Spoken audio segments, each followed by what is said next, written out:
Good morning, all of you guys who figured out how to use a clock. I know it's kind of tough. I was sitting there all night thinking, am I going to be late? Am I going to be early? So I was trying to do my clock reset. So I was kind of watching the clock all night, trying to figure it out. Matter of fact, I was actually up to watch the clock change, rewriting this entire message.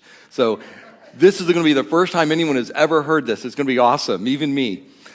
I'm excited to share with you guys. We are in a series called The Last Words of Jesus, and we're going to kind of be talking through one of the biggest ones, and probably one of the ones that changed the whole trajectory of where we are and how we see the world and how we see our family and our friends. But we're going to do a little bit of a survey here at the beginning. I got some questions for you guys. These are questions to kind of get your mind working. Here's the first one. Which is harder to forgive? Your family leaves wet, smelly, dirty clothes all over the house again, or someone doesn't load the dishwasher correctly again? Come on, raise your hand. First one. Second one. Okay, so that's our OCD people are right there. The second one's all the OCD people, like they didn't do it right, I wanted it done. And that's kind of this thing, sometimes our forgiveness is based on, did they do it how I wanted it done? Or did the first one just generally kind of not nice? Second one, we're going to move through these kind of quick here. Which is harder to forgive? Your spouse snores and keeps you awake all night? Or your spouse puts a pillow over your face while you are sleeping? This is based on a true story of my house many nights. It's kind of that perspective on things, isn't it? Sometimes you're the one that's like, this is driving me crazy, and then you see the response, and then now you're offended, and you're all mad, and yours hard to forgive because now you just got the response, but you don't understand what they've been dealing with, you snoring all night. And I know snoring is just a funny way of saying it, but there's things in your life that you do, and then you get the response from it, and now you're offended because they responded that way, and they're offended because you never understood what they were going through. So it's kind of a funny way. This is a true story in our house, though. I was like, she said she was just adjusting my pillow. I think something else was happening. Okay, next one. Coworker or student, depends how old you are, who fails to complete the part of the group project and you have to pick up the slack, or someone who corrects everything you say. Ooh. That might be a toss-up, isn't it? That's a tough one. You're causing me to spend more of my time. You didn't do what you're supposed to do. I can't believe how you're such a slacker. Or watching every word you say because you know if you say one thing wrong, they're going to correct you. I'm going to strangle that. No. Okay, so that's the next one. Move on. Which is harder to forgive? Your spouse spends more money than a small country. Your spouse works all the time and leaves you home with the kids. Ooh, a lot of you, that one's. All the men everybody's trying to cover their ribs so they don't get nudged too hard. This is a big one. Think about that. Somebody's actions are not taking into account the entire family function, and so you start getting some just anger and bitterness kind of built in. And then other ones is they work all the time. They're trying to do it well. They're trying to they give it to you. We're trying to support the family, but inside you're lonely. You're home alone, and that bitterness starts to build up inside of us. Let's look at the next one. Your parents won't let you download the phone app everyone else has. This is another true story. Or your parents embarrass you in front of all your friends. I have done both. And I'm pretty good at both of those, actually. But as a young person, that is your world. That is your territory. Those are the things that are important to you. And to have somebody come in and say, you can't do this, you don't trust me, you don't ever think I can handle it, you're treating me like I'm a baby, and that builds this bitterness, this anguish, this tension. And we're all dealing with this in our families. We deal with it on a regular basis. Okay, next one. The coach plays favorites and your kid sits the bench. Oof. Your kid says, you're the worst parent ever. Which one's going to be harder to forgive? Somebody outside is hurting your child. They're hurting your kid. They're doing something that they don't get to play. It's embarrassing for your kid, and you just got anguish for your kid. You feel bad for your kid. You have sympathy for your kid. Or you've heard your kid maybe say this at some point in time in a moment, you're the worst parent ever. It's like, oh, really? It's like, I know my first reaction is, well, there went your door, you know? Bye-bye, baby. And you just get those reactions, and that thing is because that is something you don't forget. And some of you have had things way worse than that said to you. It might have been a parent who said, you're worthless. You're useless. And I'm using good words because there's probably some other words you've probably been called by somebody else in this world. And so you have built inside of you some revenge thoughts. You've built inside of you these thoughts of, I want to get back at them. And we all deal with this. Okay, last one, I think. Someone takes the spot you were clearly waiting for, or someone wastes 10 minutes of your life asking stupid questions at church. Yeah, I might need some forgiveness by the time we're done today. So here we go. We were obviously in a message on the last words of Jesus, and it was on forgiveness. And Jesus lays out we have this mindset of how things were before this moment was pretty much this. It was pretty much before Christ, our response was pretty much based on, you owe me and justice is mine. This was the way, an eye for an eye. You do something to me, and in fact, this is still practiced in a lot of parts of our world. In a lot of parts of our world, this is the way they do it.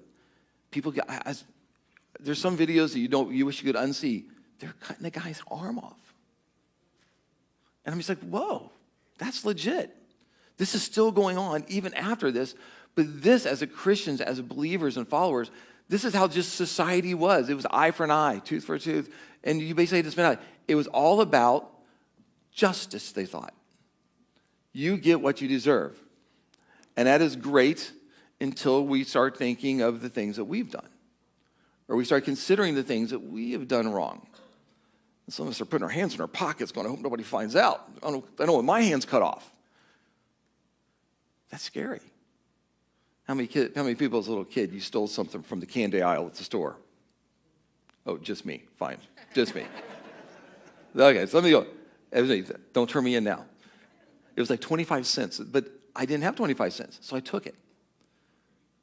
But the way back then would have been, I would have been punished so severe that I would never forget it. And that's just how society worked. Then the cross comes. Then the moment when this final days of Jesus, these final moments were drawn into a moment, and he does something that changes the entire perspective on this topic. And here it is. This is it. I'm just going to read the passage out of Luke 23:34. It says, when they came to the place called the Skull, they crucified Jesus there. Now, for us, that we somebody just gloss over that. They fully understood what that meant. They understood the crucifixion. They'd seen it done before. Jesus wasn't the first one to be crucified. He was one of many. This was one of the common ways they did it, but this time it was somebody they knew. This is someone who didn't have really a true accusation against them that was being crucified. So that changed things a lot. Falsely accused, ridiculed, verbally abused. Had the power and the authority to step off that cross at any moment. Had the power and authority to wipe them all out. But doesn't. Instead, here's what he says. Father, forgive them, for they do not know what they are doing. And when he was saying that, it wasn't just to the local people at his feet. It wasn't just to the people who had just kind of stabbed him or stabbing him, and the people who just beat him, whipped him, anything like that. It was really a statement to all of us. And that is the part that many of us, we are wrestling with that phrase to this day. Because after this, the response became very different how things looked at. Because the response after Christ's response of saying, I forgive them, is this. It goes, God forgave me, so I will forgive others. You can take that one. I messed up you up. It's okay. Forgive me. No. But basically, it's this passage, I should probably maybe throw back up there, Bill, if you want. It's basically saying this was a fulfillment of a previous prophecy out of Isaiah And basically it was this, and the Pharisees and the people in their day, and they should have seen what was coming. Had they really been paying attention, they would have known that something was brewing here, because they just heard 3 years of Jesus' ministry, and some of the things he was saying and some of the things he was doing. Had they been paying attention, they would have realized that this was a fulfillment of a prophecy that they all knew. For he bore the sin of many and made intercession for the transgressors. Basically said there was prophecy that the Messiah would step in and bear the weight of the sins of the accused. And so they should have seen it, but they missed it. And a lot of times we miss it. We miss the change. We miss the true impact of what it means that Jesus died on a cross. They missed the idea that they just missed out on the Messiah. And they thought, hey, this is going to interfere with how we do things, was the problem. A lot of times the Pharisees were more worried about maintaining their positions than the position of God in their lives. And that's what we're going to run into several times in our talk today. So I'm glad we did get back to that, Bill. Thanks. So let me move on, Pastor, with you, Bill. So this is what the change really took place, because the after response was this. He goes, God forgave me, so I'll forgive you. And this has just been something we've been trying to figure out for a long, long time. Because many of us, we find ourselves either in a couple of different positions. Some of us have done things that are so bad and wrong that we truly don't understand that God chooses to forgive us. And we choose, in the sense of the word, we choose to live in the guilt. We choose to be imprisoned by our sin. We choose to be entrapped into things that we know we shouldn't be doing. It's a choice, because it was offered to you. The freedom is offered to you. And then the second fold, and usually it's really kind of a balance of the two, is really, if I understand the first part, do I choose to forgive other people? It's not easy. Some really bad things have happened to some of you. Some really crummy things have happened to some of you. And you got to decide, am I going to choose to understand what God has done for me and choose to offer that to other people? And what a lot of times, many of us are kind of selfish. We choose to love to get forgiven. We don't like to give it away, though. We think it's there's only so much of it to go around, and I can't spare my forgiveness. What if I make another mistake? I can't forgive them, because what they did in the comparison of what I did was way worse. And we're going to kind of see how Jesus kind of just wanted to try to flip things upside down, change the mentality. And it wasn't just us still struggling with this. Peter, who walked with Jesus for several years, he had some of the same struggles. Matter of fact, here's what Peter has going on. He goes, Lord, he pulls, their kind of a conversation goes on, and Peter kind of pulls him to the side because he's trying to figure this out himself. I don't know if he was dealing with his own family or some friends that he was struggling with. Don't know the reason, but it was kind of personal for him at the time. He says, Lord, how many times shall I forgive my brother or sister who sins against me? Up to 7 times? Sounds pretty generous, right? I might only be at 3. 3 and you're out of here. But 7? I'm going to be good today, God. Jesus, I'm going to be good. I'll give you 7. And Jesus goes and kind of turns things on him a little bit and says this, I tell you, not 7 times, but 77 times. And you're like, ooh, that's a lot. But there's still some of you in this room who go, perfect, my logbook is going to pay off. You're down to 4. You're at 72, you got 5 left, and you're out of here. And we still try keeping logs of this stuff, and we still try having an idea of, well, I'm almost at that point. I'm almost at that point. And that is kind of how we find ourselves just kind of being kind of stuck in this mentality of keeping these records of wrongs. As a matter of fact, most of you, when you got married, 1 Corinthians 13 was read at your wedding. One of the key passages says, keeps no records of wrongs, is the definition of love. And we battle that because we are great loggers, man. We are great. We diary that stuff. We put it in. Some of you can recall the moment, the place, the day, the time, the smell in the air of when you were offended last. And you know. And then here's Jesus saying, I'm going to forgive him? More than once? More than twice? More than 7? More than 77? It was just a number. But we tend to keep track.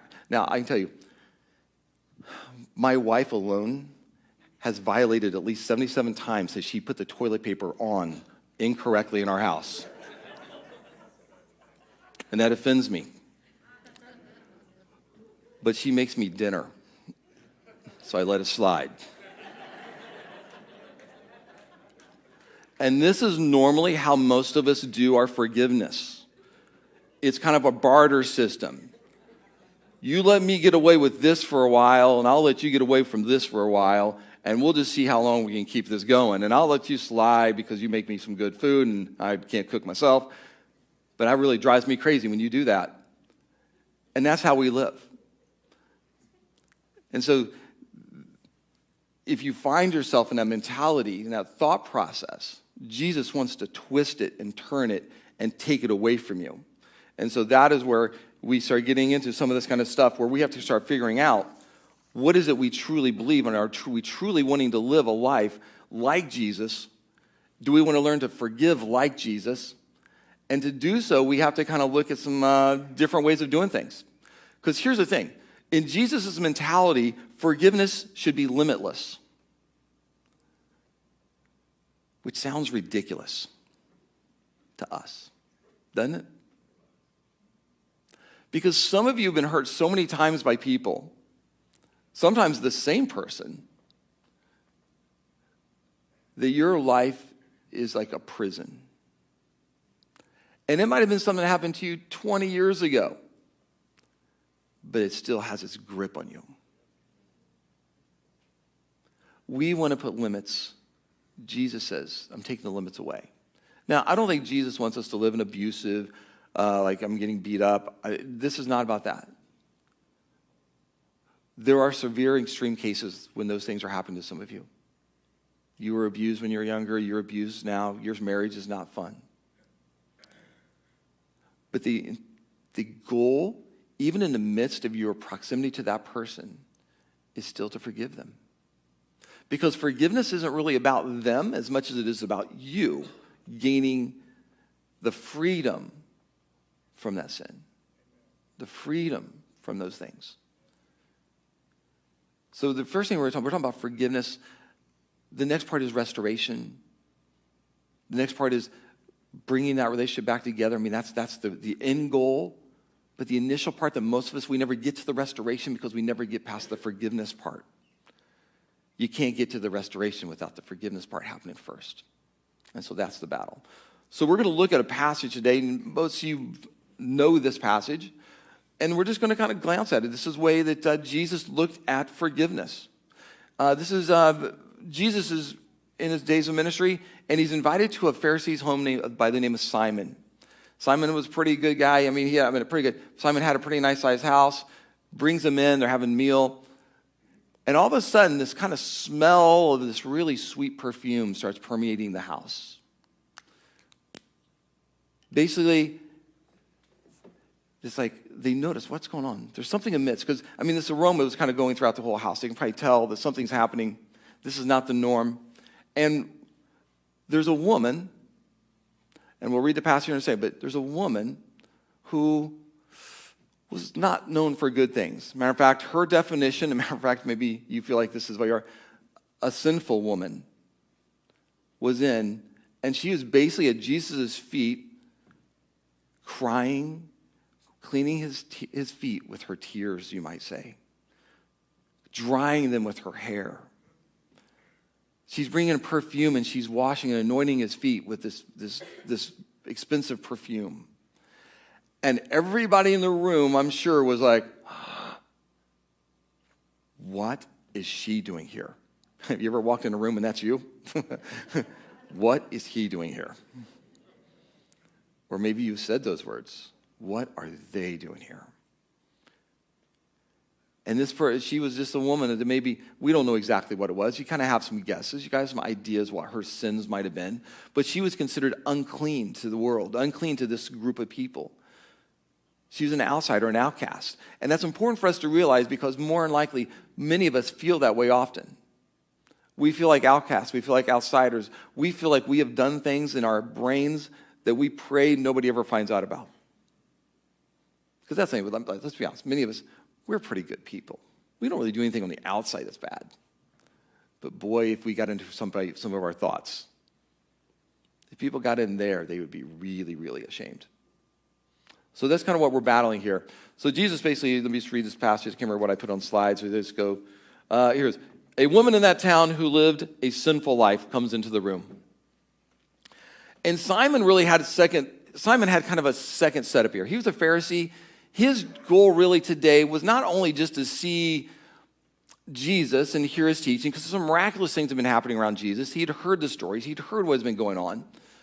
But he really kind of wanted to disprove who Jesus was claiming to be. And this is what he is. And he kind of catches him, and he thinks that, I got you, Jesus. I got you. And he does it this way. He goes, because this woman's washing his feet. And this is what he says. He goes, if this man were a prophet, he would know who is touching him and what kind of woman she is, that she is a sinner. Sinner. He was there to catch him. Because if I can say, why would this prophet, because they were very much about rituals, cleanliness, how they cleaned things was important, how everything got prepared was very, very important. And this unclean woman is touching me. And if he's a prophet, he should know better to let her even get near him. Simon's saying, I'm going to have to disinfect my entire house after she leaves. And Jesus takes the moment. And basically, many of you, maybe have felt this way. You've had a moment where Jesus kind of pulls you to the side and has a conversation with you. A little attitude adjustment is what we call it in my house. And that's what's about to happen.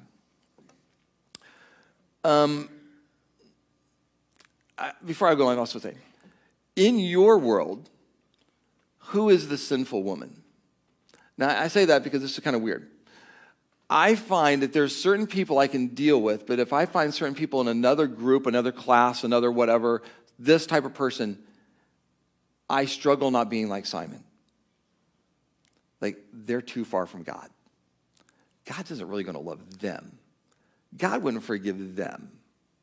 Some of you guys know I do I'm kind of a part-time fun sheriff deputy type person, and I was in the jail, and I was there, and I was checking one of my people I was putting into jail there, and there sat the guy who basically strangled to death the pastor here in Whiteland. He was there. He was in a thing called the taco, and a taco was a big thick, just a big two sides that goes together, puts you together. Only thing that comes out is meant so that people don't kill themselves.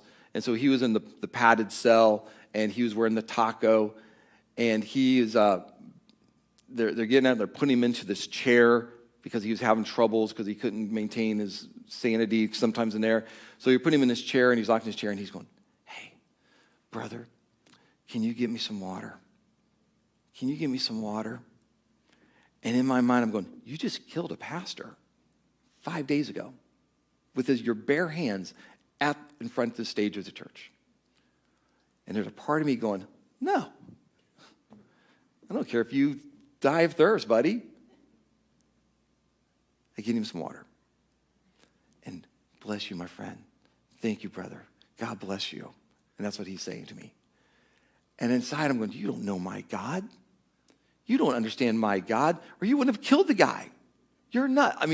And so it's hard at times for us. There's people in our world that we have a hard time accepting.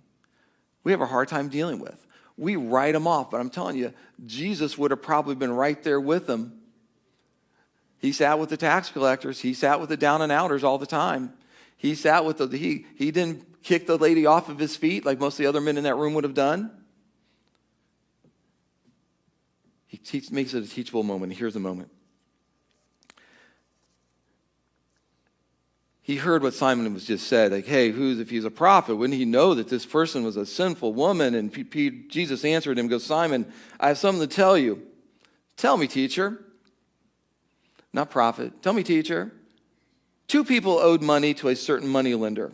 One owed 500 denarii, and the other 50. One maybe a few days' wages, the other almost like a year's wages. Neither of them had any money to pay him back. They could have nothing they could do to pay it back. They were broke. And this is one of the kind of things we kind of run into in this story, and we got to kind of think about, even our lives, is the debtor can't always pay you back. Sometimes the things that we're holding on to, that person, even if they wanted to, even if they came back a couple years later, they can't fix it. Some of the things that have taken place in your life, you can't fix. It happened. And so sometimes the one who sinned against you, they can't repay it. They can't make it better. They might come back and say, I'm sorry, but they're not going to fix the hurt. And so there has this option, and so we see in this story already that Jesus is sharing. He goes, hey, sometimes there's people who owe something that can't be paid back themselves. And this is kind of setting us up. Jesus is kind of setting us up, not only for the rest of the story, but he's setting us up for the cross that we talked about earlier. That sometimes there's a debt in our lives that we cannot repay ourselves, but he can. Because the next thing is this. He goes, the offended can always show mercy. And it's a choice. And so this man in the story, this money lender who gave money, he has two people owing him a great deal of money, and he basically chooses to say this. So he forgave the debts of both. You have a choice whether you forgive people's debts. You have the opportunity to show mercy. And like I said, we're balancing between this. God forgave me, so I forgive others. When we can kind of get this flow of things working properly, the church will become a lot more attractive to non-believers and will become a lot more effective in impacting the world. When we can figure out this little step. God forgave me, so I'm going to forgive others. Think how your relationships would be different if you could make this work within them. Some of you already know the devastation when you don't. The unforgiveness builds up. The bitterness builds up. By the time you really deal with it, I'm out of here. Broken relationships. I know people, I have a family member who has not spoke to her mom in 2 or 3 years. I couldn't imagine that. If we get this process of forgiveness flowing, it would be so much more effective. Okay, so now which one of them will love him more? So which one of the two debtors is going to love the moneylender the most? And Simon, Simon replies, I suppose the one who had the bigger debt forgiven. And Jesus goes, you have judged correctly. Those sometimes with the greatest amount of debt, it's the mentality is it's supposed to make you more appreciative of what's been given to you. You know what's been forgiven of you. Some of us walk around like we don't have any sin. We think, I'm a good person. I'm a good guy. I'm a good lady, man. I do everything right. I try being the very, very best I can. And we use our comparison model once again to determine if I'm good enough and if God loves me. Well, I'm better than her. I'm way better than him. Well, way better than him. So I'm good. And that's not how Jesus works. We all have sin. We've all fallen short. Maybe not in your actions, but I guarantee some of your minds, some of the things you look at online, some of the things you think about other people, they're deadly as doing it with a knife. So we have this battle, and Simon goes, Jesus turned, and now this is going to be the key part I want you to hear the most. And don't catch this. Jesus turned toward the woman and said to Simon, now kind of get this picture. He turns towards her, the sinful woman, but he's talking to Simon over there. He's looking at her in the eyes, you might say. He's looking at her. He knows exactly who he's talking to. And he asks this question. He says, Jesus turned towards the woman and said to Simon, do you see this woman? Then he'll make eye contact with Simon. Do you see this woman? And I'm sure at this point, Simon's like, I see her, but I don't want to. Simon was battling his own self-righteousness. Simon was battling, I'm better than her. What is there to see? Just some worthless woman. And that's how some of you have felt in life. You've had people look down on you and call you and just kind of overlook the top of you. They never really looked at you. Jesus is looking right at her, talking to Simon. And he's about to give him a little lesson. He says, I came into your house. You did not give me any water for my feet, but she wet my feet with tears. And he actually goes on in that passage and shares everything that she had done that he neglected to do.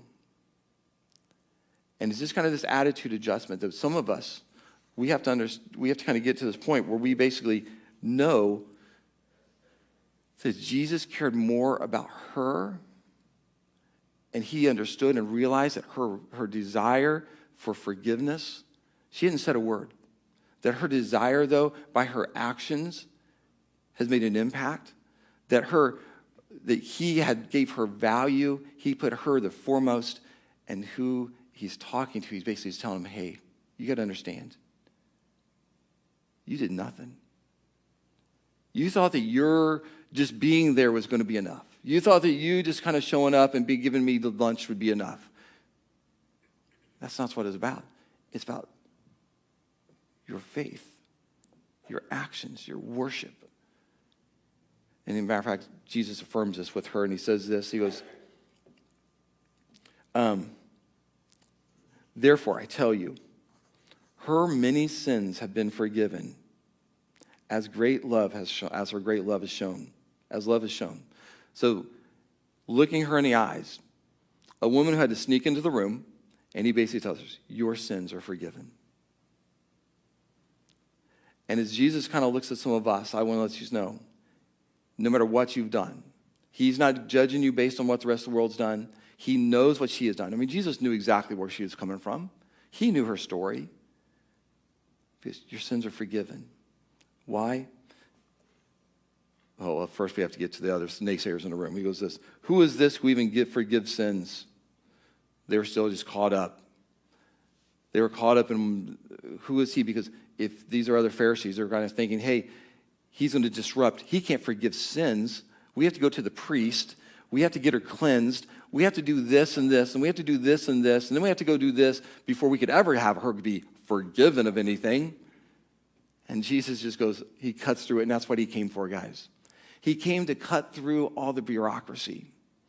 He came to cut through all the junk and the stuff, the hoops that people want to make you jump through to be right with God. He came to eliminate that on that cross. That was the reason. That was the purpose. To make a direct path for us to see and to rebuild our relationship with Jesus. To be once again in community with God. And it wasn't based on any hierarchy, rituals. It was based on faith. And Jesus says this. Jesus says to the woman, your faith has saved you. Go in peace. We have to figure out that last part. Go in peace. When we fully start to understand the flow of this, that when we are forgiven by God, I can now have the peace to forgive other people. Can I get that? Once I get an understanding that God has forgiven me, so some of you are still wrestling with whether God's forgiven you. You're still holding on to stuff that you're doing wrong. You're probably struggling with some things. You know why you don't tell anybody? Because you're afraid they're going to think you're crazy. You're struggling with pornography. You're struggling with bad thoughts. You're struggling with anger and anguish from something that happened years ago. You're still battling all those things, and you're wrestling with them because you think God would never forgive me of the stuff I've done. And God says, I will. I will. I'll meet you where you are. Let's cut through everything. Let's get you back right with Jesus. Let's get you right. This other thing is the peace part comes when we can start actually getting to the position where we can start forgiving other people. When I no longer have to hold you hostage to the things you've done that you might not even know you've done. Some of you guys are angry at people who have no clue that they offended you. Some of you guys you're upset with people and you're holding something that happened to your family years ago. That person hurt my family. You had no direct contact with that. You don't even know the full situation. but you held bitterness. It's time today to conquer or attempt to conquer both these. Do you truly understand God's forgiveness for you? Are you right with God?